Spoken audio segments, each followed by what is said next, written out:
안녕하세요 친구. 좋은 하루 되세요. 채널을 시청하고 구독해주셔서 감사합니다. 우리의 주변에는 도움이 되지 않는 이웃 국가들 투성이다. 이딴 도발과 핵개발로 매일 우리를 위협하는 북한이 당연히 위협 영순이다. 한편 36년간 우리 국토를 유린한 것은 물론이고 민족 말살까지 시도해놓고는 반성이라곤 없는 일본이 동쪽에 있다. 중국의 부당한 위협. 그러나 한반도 역사를 통틀어 가장 많은 침략으로 수많은 사람을 학살해왔고 6.25 때는 북한의 남침을 돕고 북한이 궁지에 몰리자 본격적으로 개입하여 통일을 물거품으로 만든 국가가 있다. 독재자의 명령 하나에 3천만 명을 학살하여 히틀러의 학살 기록을 훌쩍 뛰어넘은 나라가 있다. 여전히 일당 독재로 엘리트들이 국가의 정책을 정하고 법과 질서보단 엘리트들의 구두합의가 정책이 되는 이상한 나라가 있다. 워낙 자기중심의 사고를 하다 보니 국제법 12회리는 무시하고 인근 공해의 90%를 자국 영해라고 주장하는 유화적 사고를 당당히 국제사회에서 펼치는 국가가 있다. 북핵의 완성을 눈앞에 둔 시점에서 우리는 자국을 지키기 위하여 사드라는 방어용 미사일을 배치하고 있다. 바로 중국이다. 미사일은 성주에 배치되어 북한의 중단거리 미사일 위협으로부터 한반도의 전쟁 수행 능력을 보호하는 역할을 수행한다. 그런데 이러한 방어무기의 도입을 놓고 중국은 날선 반응을 보이고 있다. 보복을 거론하더니 한류 콘텐츠를 차단하고 한국 관광상품 판매를 금지하며 사드 부지를 제공한 롯데에 대한 불매운동에 나섰다. 시진핑이 자유무역이 중요하다며 떠들고 한국과는 자유무역협정 FTA를 맺고 있지만 국제적 합의에도 전혀 개의치 않는다. 이런 부당한 행위를 막을 수 있는 방법은 무엇일까? 바로 그 나라의 국력이다. 국력 가운데 여러 가지 요소가 있지만 무엇보다도 상대방을 설득 또는 굴복시키는 데 중요한 것은 군사력이다.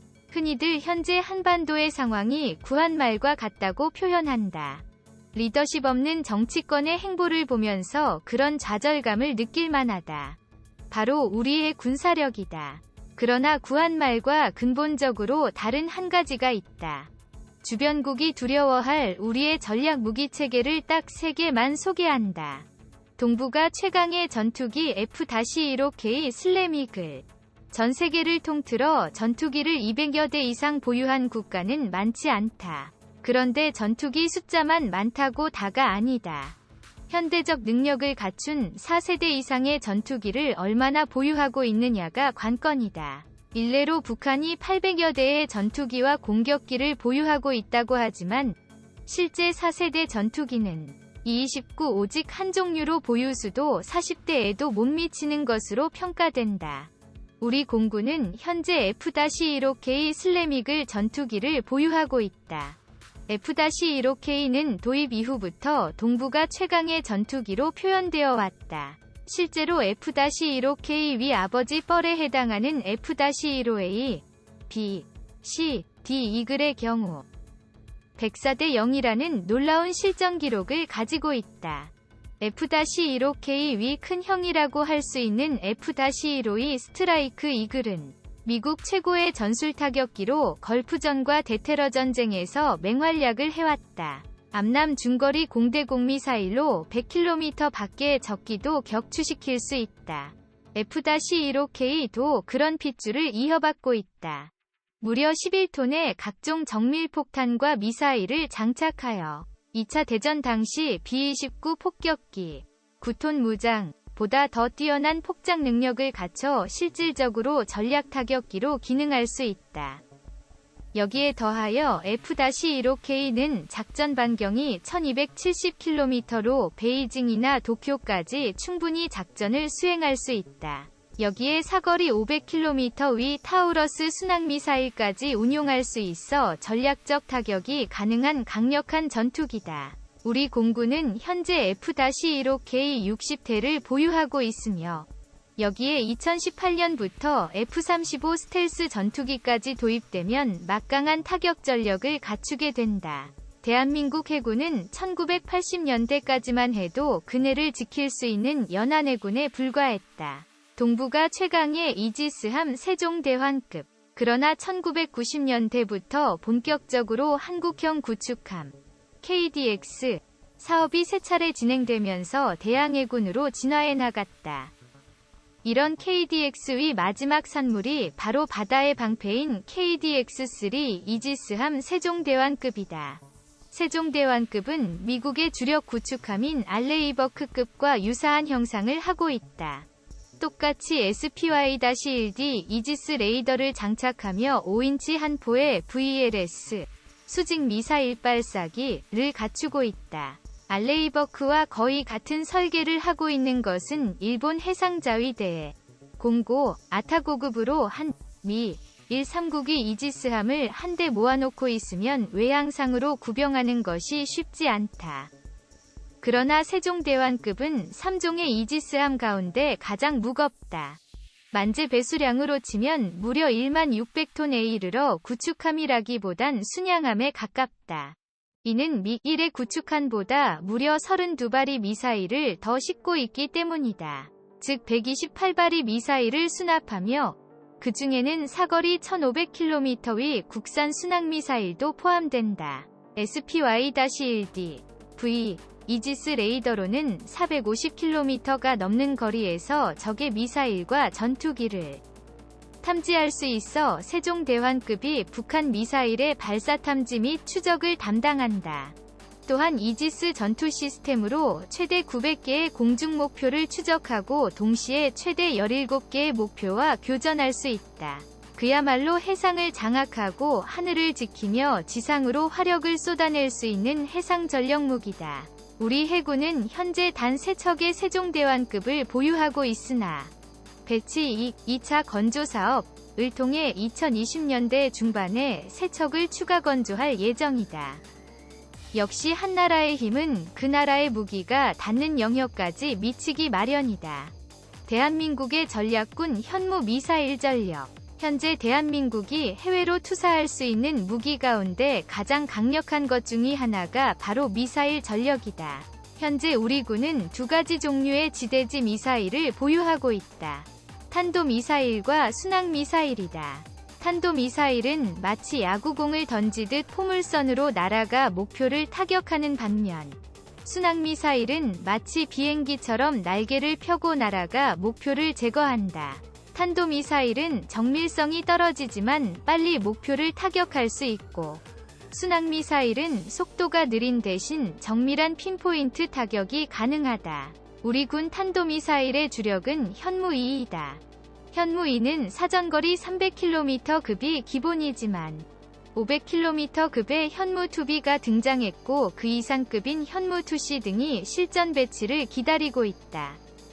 전략 무기이기에 정확한 정보는 없으나 탄두 무게는 2톤에서 500kg까지 사거리가 늘어남에 따라 중량은 줄어들 것으로 보인다. 현재 현무2는 육군 미사일사령부에서 차량 탑재형으로 운용하고 있다. 한편 순항미사일은 현무3는 육군의 차량 탑재형뿐 아니라 해군의 구축함과 잠수함에서 운용된다. 종류로는 500km급 현무3A, 1000km급 현무3B, 그리고 1500km급의 현무3C가 있다. 사거리가 1500km 정도가 되면 한반도 어디서든지 도쿄와 베이징을 타격할 수 있다. 유도 방식은 관성항법, GPS, TERCOM, 지형 대조항법, DSMAC, 디지털 지형 대조 방식을 채용하여 원형 공사노차 1에서 2m 수준으로 목표하는 건물에서 원하는 창문까지 때릴 수 있는 수준이라고 한다. 우리 군은 현무2와 3을 합쳐 2017년까지 900기를, 2018년부터 5년간 300기를 생산해 총 2000기를 확보할 예정으로 알려지고 있다. 현재 탄도미사일의 경우 2012년 한미 미사일협정에 의거 사거리 800km, 탄두 중량 500kg까지 제한이 풀려 있다. 그러나 점증하는 주변국의 위협에 대항하여 1000km 이상으로 사거리를 늘릴 것을 협의할 때가 되지 않았을까? 양옥 한국국방안보포럼 수석연구위원은 서울대 법대를 졸업하고 국방부 방사청 합참정책자문위원을 겸하고 있는 민간 군사기업 인텔엣지의 대표이사입니다. 물미사일 현무-4 내년부터 양산하나. 전술핵급 괴물미사일로 불리는 현무-4가 이르면 내년도부터 양산에 돌입할 것으로 보인다. 신형 탄도미사일의 전력화에 속도가 붙으면 남북 및 북미 대화가 교착 상태에 빠진 상황에서 남북의 탄도미사일 경쟁도 점차 가속화될 전망이다. 문재인 대통령도 지난 23일 대전의 국방과학연구소를 찾아 새 탄도미사일의 발사 성공을 사실상 공식화했다. 문 대통령은 이날 첨단 무기를 시찰한 뒤 보안 사항이기 때문에 카메라 앞에서 자유롭게 말할 수는 없지만 세계 최고 수준 탄두 중량을 갖춘 탄도미사일을 성공한 데 대해 축하드린다고 말했다. 구체적으로 언급하지는 않았지만 전술핵급 괴물미사일로 불리는 현무-4를 언급한 것으로 보인다. 현무-4는 사거리 800km, 탄두 중량 2T으로 추정된다. 에드는 지난 3월 중순 충남 태안군 연구소 안흥시험장에서 김육은 청와대 국가안보실 제1차장이 참여한 가운데 현무-4 탄도미사일 첫 시험 발사를 했지만 실패했다. 하지만 3개월간의 시험평가 끝에 개발은 마무리 단계에 접어든 것으로 알려졌다. 군은 현무-4가 올해 안에 전투적합 판정을 받고 내년부터 양산되면 전술 핵무기에 버금가는 위력을 보유할 것으로 기대하고 있다. 탄두 중량 500kg은 비행장 활주로를 파괴할 수 있는 수준이지만 탄두 중량이 2T으로 늘어나면 현존 최강의 벙커버스터인 GBU-57 대비 최소 3배 이상의 관통력을 갖게 된다. 강화 콘크리트는 24m 이상, 일반 지면은 180m는 뚫고 들어가는 수준으로 사실상 전술핵급 위력이다. 문 대통령과 도널드 트럼프 미국 대통령의 2017년 정상회담에서 한국의 미사일 탄두 중량 제한을 완전히 해제하는 내용의 2017 개정 미사일 지침이 채택되면서 개발이 이뤄졌다. 사거리 증가에 따라 탄두 중량을 줄여야 한다는 트레이드 오프 방식의 기존 미사일 지침을 개정한 것으로 최대 사거리 800km의 탄두 중량을 2T까지 실을 수 있는 탄도미사일 개발의 길을 열었다. 에드는 곧 신형 탄도미사일 현무-4 개발에 나섰다. 현재 군이 보유 중인 현무는 북방을 지키는 수호신이라는 뜻이다. 현무 계열 미사일은 현무-2A, 사거리 300km, 현무-2B, 500km, 현무-2C, 800km, 탄도미사일과 현무-3 1000km 순항미사일이 있다. 군은 러시아 이스칸데르 미사일처럼 하강 단계에서 활강 상승하는 풀업 기동이 가능한 현무-2B 탄도미사일을 2000년대 초반에 개발해 실전 배치한 것으로 전해졌다. 현무 시리즈 미사일 중 현무-2 계열 탄도미사일은 로켓 추진체를 활용하기 때문에 제트 엔진 기반인 현무-3 순항미사일보다 속도가 빠르고 파괴력도 크다. 대신 순항미사일은 탄도미사일보다 정밀도가 높다.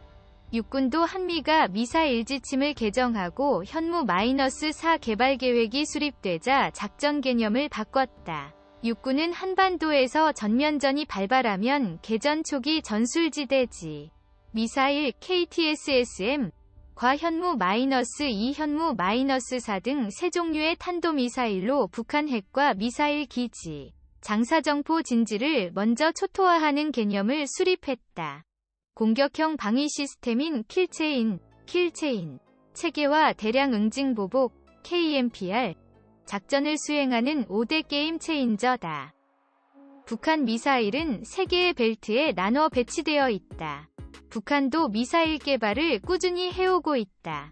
군과 국방연구기관은 현재 배치된 북한 미사일 축선을 편의상 3개 벨트로 명명하고 있다. 현재 북한은 DMZ, 비무장지대, 인근 전방부터 후방 지역에 이르기까지 3개 벨트, 권역 13개 기지에 중단거리 미사일과 ICBM, 대륙간 탄도미사일 등 탄도미사일을 배치한 것으로 알려졌다. 1벨트는 비무장지대 DMZ에서 북쪽으로 50에서 90km 떨어진 지역으로 스커드 여단이 자리를 잡고 있다. 사거리가 300에서 700km로 짧아 남한 전역을 타격권에 두기 때문이다.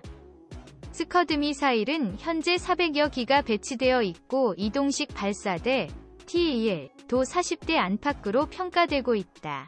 이 벨트는 DMZ 북방 90에서 120km에 구축됐으며 노동 미사일 여단이 막고 있다. 사거리 1200km로 300기 이상 배치된 노동 미사일이 배치되어 있으며 사거리를 볼 때 주일 미군까지 타격할 수 있다. 제3벨트는 평안북도 철산에서 함경남도 검덕산과 자강도 중강을 기준으로 한 후방 지역이다. 노동미사일의 T-1은 30대 안팎으로 추정된다.